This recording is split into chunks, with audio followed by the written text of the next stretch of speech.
Hey guys, welcome to video 4 of the Ultimate Nutrition and Training Setup. We're now on to talking about training. So just like nutrition, there is a pyramid of importance. Again, I've taken this from Eric Helms et al., the Nutrition and Training Pyramids. I think it's just a great model to look at. Again, you've got adherence, overviewing the entire thing. Volume, intensity and frequency come first when setting up training plans. After that, you've got the progression of said training, the exercises that you choose within that training, the rest and the tempo of exercises comes much further down the line.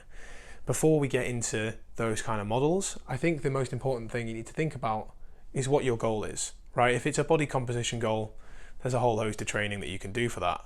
For most of you that are here, I'm guessing you've come from doing functional fitness, that kind of thing, and your goals are probably revolving around strength, fitness improvements, weight loss, those sort of three things. With that, your goal is going to dictate your training program. You can't physically get better at everything at once after a certain period. It's just not going to happen. When you first start training, it does, and life is magical because you're a beginner and everything works. But the further you get throughout your training life, the more you're going to have to periodize improvements of certain things and bring down periods of other things. So if your goal was strength improvements and you didn't want to lose your fitness and your gymnastic capabilities, you would put together a training program where you would mostly be doing strength workouts, but you would still be touching on metabolic conditioning, aerobic fitness and gymnastic capacity, just enough for you to maintain your skills, but your main focus is strength.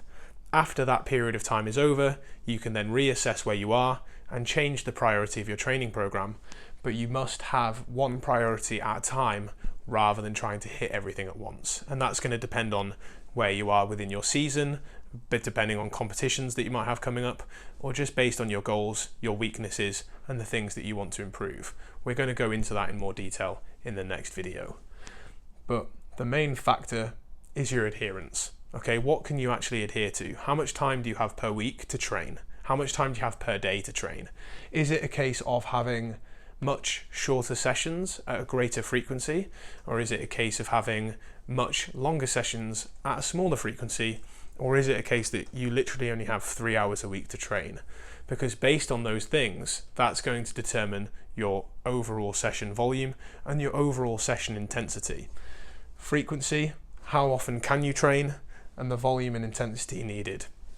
Your volume as an athlete, as a progressive trainee, has to go up over time for you to progress in your training. You have to apply progressive overload in order to get better, but that doesn't necessarily mean it needs to take longer. Okay, that's a common misconception.